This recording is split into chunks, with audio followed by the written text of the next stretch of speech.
आइए देखते हैं क्वेश्चन नंबर 5। क्वेश्चन नंबर 5 में है कि बिंदु 4-1 और -2-3 को जोड़ने वाले रेखाखंड को समत्रिभाजित करने वाले बिंदुओं के निर्देशांक ज्ञात कीजिए। ये वेरी इंपॉर्टेंट क्वेश्चन है ना, तो इसको बहुत सावधानी से देखना है। समत्रिभाजित का मतलब क्या होता है? जैसे हम लोग समद्विभाजित की बात करते हैं तो इसका मतलब होता है कि दी गई लंबाई को दो समान भागों में विभाजित करना। समद्विभाजित हो गया, द्वि मतलब दो, सम मीन समान, विभाजित का मतलब कि विभाजन करना। समत्रिभाजित यहां पर क्या हो गया, ये सम का मतलब समान, त्रि मतलब तीन, विभाजन मतलब तीन भागों में विभाजित करना। तीन समान भागों में विभाजित करने को समत्रिभाजन कहते हैं, समत्रिभाजित। तो तीन समान भागों में इसको विभाजित करना है तो मान लिया कि एक भाग यहां है,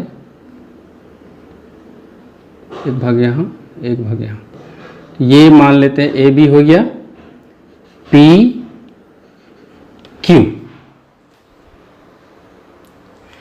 और ये विभाजन अगर समान है तो ये मान लेते हैं कि ये भाग ए है, ये भी ए होगा, ये भी ए होगा। ठीक है,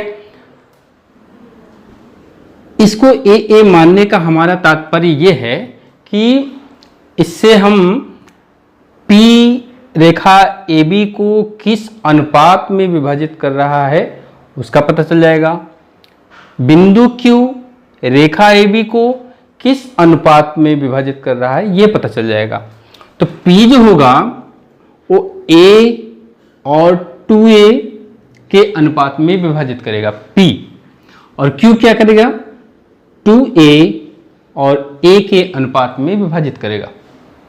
क्लियर? तो चलिए देखते हैं सॉल्यूशन। बिंदु P के लिए निर्देशांक जो हम ले लेंगे वो मान लेते हैं XY, है ना।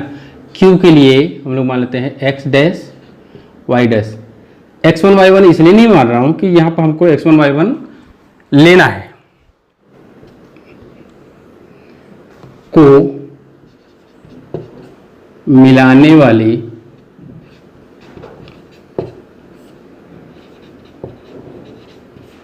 रेखा AB को समत्रिभाजित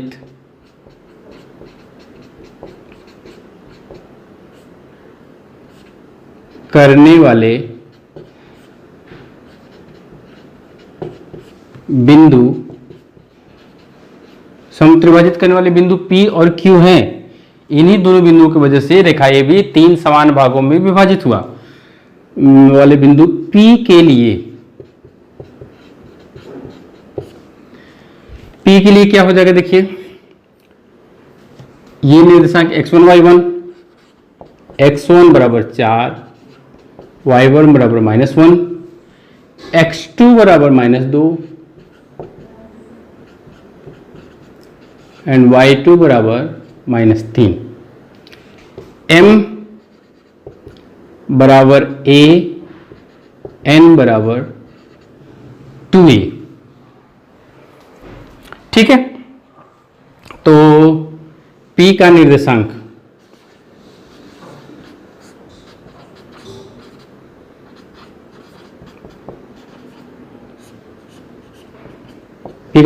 क्या होगा, अंतर विभाजन है तो M X2 plus N X1 बटे में M plus N, M Y2 plus N Y1 बटे में M प्लस N। M का मान A गुणे X2 -2 प्लस N का मान 2A गुणे X1 का मान 4 और बटे में A प्लस 2A। इसका m का मान a y2 -3 प्लस n का मान 2a पूरे y1 का मान -1 बटे में a प्लस 2a। चलिए इसमें देखिए a कॉमन है, तो a कॉमन अगर ले लेंगे तो हमको मिलेगा ऊपर -2 और 4 दूना के 8 प्लस 8 बटे में क्या होगा 3a। यहाँ पर a कॉमन ले लेते हैं, क्या मिलेगा हमको -3 और -2 बटे में 3a। a से a कैंसिल, तो यहाँ पर हो जाएगा 6/3 और यहाँ पर हो जाएगा -5/3, तो ये हो जाएगा 2 -5/3। इसी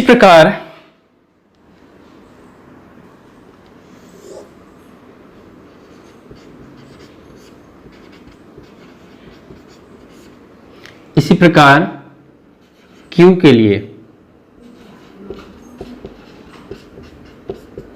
क्या हो जाएगा, अब इस बार m का मान 2a हो जाएगा और ये x1 y1 और x2 y2 तो वही रहेगा, बस m का मान इस बार जो है m और n का मान बदल जाएगा। तो x1 बराबर 4, y1 बराबर -1, x2 बराबर -2 एंड y2 बराबर -3। अब इस बार m बराबर हो जाएगा 2a और n बराबर हो जाएगा a। q का निर्देशांक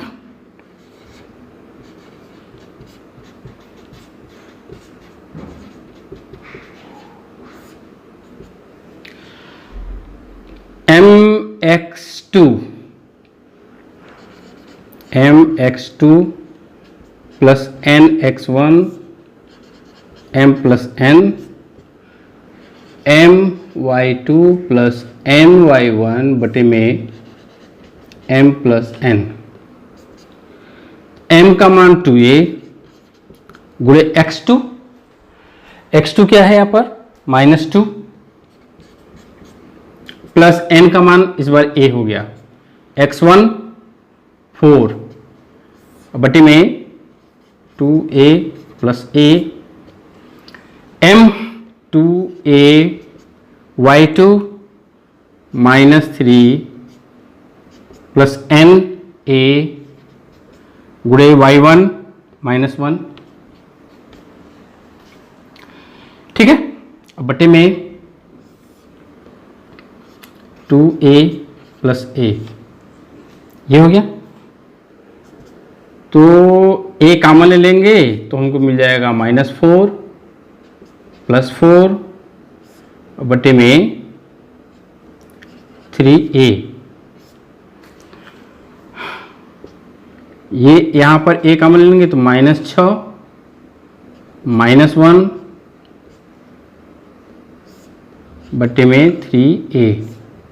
a से a कैंसिल, तो यहाँ तो देख रहे हैं 0 हो रहा है, ये 0/3 और यहाँ पर -7/3 यानी कि हो गया 0 और -7/3 हो गया, ठीक है। तो यहाँ पर लिख देंगे अतः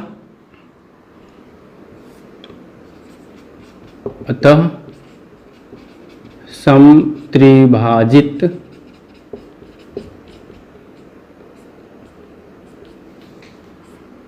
करने वाले बिंदुओं के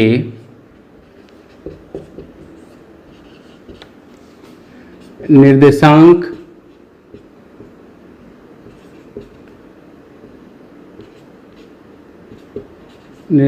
बराबर ये 2 -5/3 तथा ये 0 -7/3 ये हो जाएगा आंसर। चलिए देखते हैं question number 6। Question number 6 important question है। एक रेखा का एक अंत बिंदु 13, 19 है। एक रेखा AB हमने लिया है। AB में एक अंत बिंदु का मतलब होता है सिरा, ये सिरा और ये सिरा, दो अंत बिंदु हैं। रेखाखंड के दो अंत बिंदु होते हैं, जिसमें एक का अंत बिंदु का निर्देशांक 13, 19 दिया हुआ है। उसका मध्य बिंदु -9, सॉरी यानी मध्य बिंदु मान लेते हैं C है, जिसका निर्देशांक -9 और 30 है। तो दूसरे अंत्य बिंदु अर्थात B के निर्देशांक क्या होंगे ये पता करना है। तो नहीं पता है तो मान लेते हैं ये XY है। यहां पर लिखेंगे माना दूसरे अंत्य बिंदु का निर्देशांक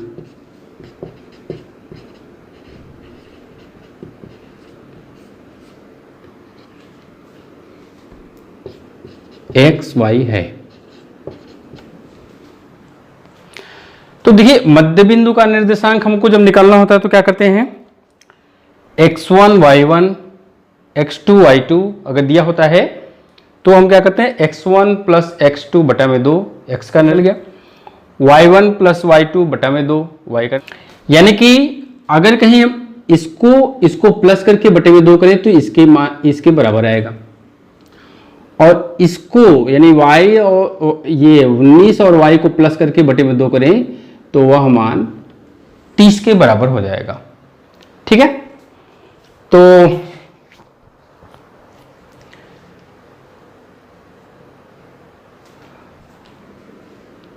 x बराबर क्या होता है, x1 प्लस x2 बटा में 2। x का मान यहां पर है -9 बराबर x1 यहां पर लिख देते हैं, x1 बराबर 13, y1 बराबर 19, x2 बराबर x एंड y2 बराबर y है। तो x बराबर सॉरी इसको हम अगर कैपिटल X कर दें, x बराबर x1 प्लस x2 बटा में 2, तो ये -9 x1 13 प्लस x2 x बटे में 2, इसको इधर ला दें तो हो जाएगा -18 बराबर 13 प्लस x, 13 को भी इधर ला दें तो -18 माइनस 13 बराबर x। दिस इंप्लाइज x बराबर -31, यानी एक मान तो निकल गया। इसी प्रकार y के लिए भी निकाल लें, y बराबर y1 प्लस y2 बटा में 2, y का मान कितना हो जाएगा 30,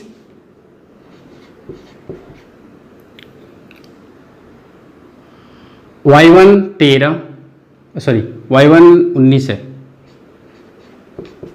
y2 y बटे में 2, ये गुणा कर देंगे तो मिलेगा हमको 60 बराबर 19 प्लस y, 19 को दिला दें 60 माइनस 19 बराबर y, या y बराबर 41।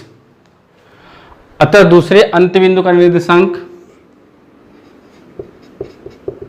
अतः दूसरे अंत्य बिंदु का निर्देशांक, यही जो x y आया है ना, यही तो निर्देशांक के मान है, यानी -31 और +41, ये आंसर। क्वेश्चन नंबर 7, बिंदु A -4 -3 और B 5 2 से खींचा जाने वाला रेखाखंड x अक्ष को किस अनुपात में विभाजित करता है? किस अनुपात में विभाजित करता है?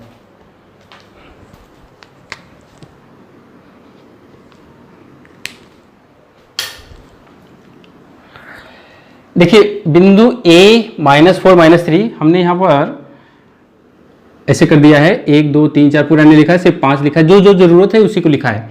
तो ये -4 -3 को जब प्लॉट करना होगा तो बिंदु ये हमारा होगा इसके सीध में, यानी यहां पर ये हो गया A जिसका निर्देशांक है -4 -3।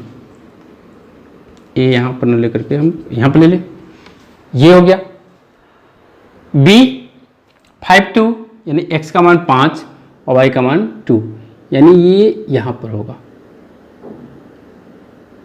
ये होगा B और इसका निर्देशांक है 5 2। अब इन दोनों बिंदुओं को से खींचे जाने वाले रेखाखंड x अक्ष को किस अनुपात में विभाजित करता है? अगर हम इसको खींच दें, मिला दें A और B को, ये हो गया। अब यह रेखाखंड x अक्ष को इस बिंदु पर विभाजित कर रहा है और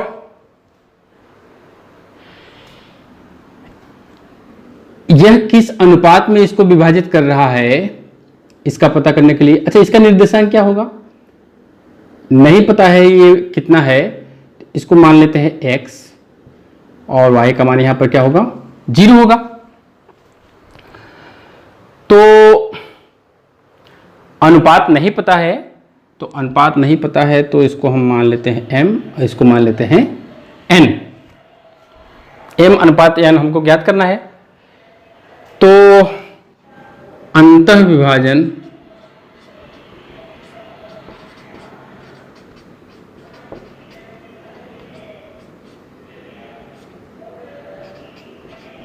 तो अंतः विभाजन का मान जब निकालेंगे तो x का मान निकालते हैं mx2 प्लस nx1 बटे में m प्लस n, और y का जो मान निकालते हैं उसमें हम करते हैं my2 प्लस ny1 बटे में m प्लस n। जब हम x का मान निकालेंगे तो अनुपात निकालने के लिए हमको x का मान चाहिए, जबकि यहां पर हमको x का मान ज्ञात नहीं है, जबकि y का मान हमको ज्ञात है, y का मान 0 है। तो हम अनुपात में y का मान वाला निकालेंगे। अंतः विभाजन में y बराबर क्या होता है my2 प्लस ny1 बटे में m प्लस n। यहां पर x1 बराबर -4, y1 बराबर -3, x2 बराबर 5 एंड y2 बराबर 2। ये तो निर्देशांक दिए ही हैं, तो इसमें मान रख दें y का मान 0, यहाँ पर देखिए y का मान है 0 और m नहीं पता है, निकालना है, y2 2 प्लस n नहीं पता है, y1 -3 बटे में m प्लस n, इसकी जरूरत नहीं है। अभी इस m प्लस n का जब इधर गुणा करेंगे तो ये 0 हो जाएगा, तो 0 बराबर 2m माइनस 3n, 3n को इधर ला दें तो ये हो जाएगा 3n बराबर 2m। अच्छा m अनुपात n निकालना है ना, n को इधर 3 को इधर, 3/2 बराबर m/n, सॉरी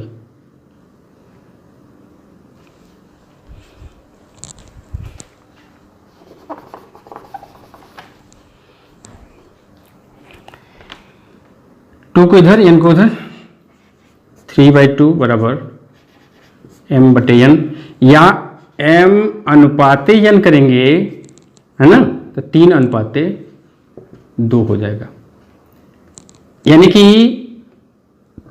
यह रेखाखंड x अक्ष को 3 अनुपाते 2 के रेशियो में काटेगा। क्वेश्चन नंबर 8 में बिंदुओं -3, 10 और 6, -8 को जोड़ने वाले रेखाखंड को बिंदु -1, 6 किस अनुपात में विभाजित करता है? ये रेखाखंड है -3, इसको खींच देते हैं, इसको भी।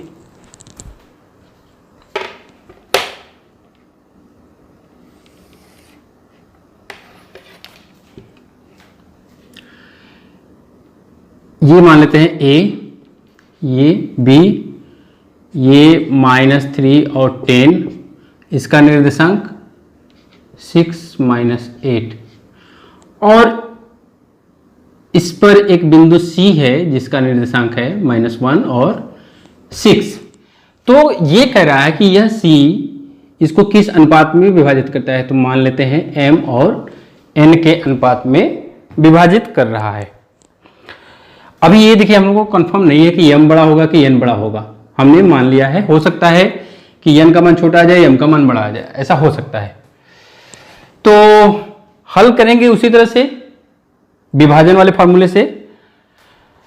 मान रखेंगे, जैसे x का मान, जब विभाजन वाला मान में x का मान जब निकालते हैं, तो x का मान जब निकालेंगे ना, तो वहां पर -1 रखेंगे।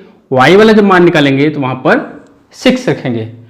और दोनों मान रखने की आवश्यकता नहीं है, या तो आप x के मान से अनुपात निकाल सकते हैं या y के मान से अनुपात निकाल सकते हैं। हम चलिए यहाँ पे x के मान से निकालने जाएंगे। तो पहले लिख दे x1 बराबर -3, y1 बराबर 10, x2 बराबर 6 एंड y2 बराबर -8, और x बराबर -1 एंड y बराबर 6, ये दिया हुआ है। तो हम कोई भी मान ले लें, चाहे x वाला मान ले लेते हैं। तो x के लिए क्या होगा, देखिए x बराबर mx2 प्लस nx1। अच्छा, ये अंतः विभाजन है, m प्लस n मान रख दे इसमें। m का मान अच्छा नहीं पता है, यहां पर हम रखेंगे ना, x का मान -1 बराबर m गुणे x2 6 प्लस n गुणे x1 -3, और बटे में m प्लस n। अच्छा, इसमें दोनों m और n दोनों का मान निकालना होगा। चलिए, दोनों कंडीशन लेना होगा। चलिए ठीक है, इसमें हम गुणा कर दें इधर, तो -m -n बराबर 6m -3n। ठीक है, तो हम सबको इधर ला दें, तो -m -n -6m और प्लस 3n बराबर 0। यहाँ पर हो जाएगा -7m और प्लस 2n बराबर 0। या माइनस से गुणा कर दें, तो 7m -2n बराबर 0। ये समीकरण नंबर 1। y बराबर हो जाएगा my2 प्लस ny1 बटे में m प्लस n। मान रख दें, y का मान 6 बराबर m गुणे y2 का मान, -8 प्लस n गुणे y1 का मान 10 और बटे में m प्लस n। इधर गुणा कर देंगे, 6m प्लस 6n बराबर -8m प्लस 10n। सबको इधर ला दें, 6m plus 6n plus 8n minus 10n बराबर 0, है ना। पक्षांतर जब करते हैं तो चिन्ह बदलता है, तो ये तो जुड़ जाएगा। या अरे 8m है, तो 8 6 14m माइनस 4n बराबर 0। 2 से भाग कर दें, इसमें 2 से भाग कर दें तो 7m अनुपात निकालना था ना। अच्छा चलिए ठीक है, चलिए ठीक है। देखिए हम वहाँ पर समझा रहे थे कि किसी एक को भी हम लेकर के चलेंगे, लेकिन थोड़ा सा मुझे कन्फ्यूज़न हो गया कि यम और यन दोनों का मान निकालना है। यहीं से अनुपात निकल जाएगा। यहाँ पे देखिए, अच्छा 2 से भाग कर देंगे 0, उधर ले जाएंगे तो 7m बराबर 2n, n को इधर और 2 को इधर भेज दीजिए, m/n बराबर 2/7 या m/n बराबर 2/7। वही चीज़ यहाँ भी हो जाएगा। यहाँ भी हम कर सकते हैं, तो यहाँ पर हो जाएगा 7m बराबर 2n, दिस इम्प्लाइज m/n बराबर 2/7। तो ये करने की ज़रूरत नहीं पड़ेगी। जब यहीं पर हमारा मान निकल जाएगा ना, तो ये इसको करने की ज़रूरत नहीं। या तो अगर हम यहाँ से शुरुआत करते हैं तो ये करने की ज़रूरत नहीं रहेगी। आप चाहे यहाँ से यहाँ तक करिए, सॉरी यहाँ से यहाँ तक, या तो फिर यहाँ से लेकर के यहाँ तक करिए। ठीक है, कोई एक लेकर के हल कर दीजिए, आ जाएगा।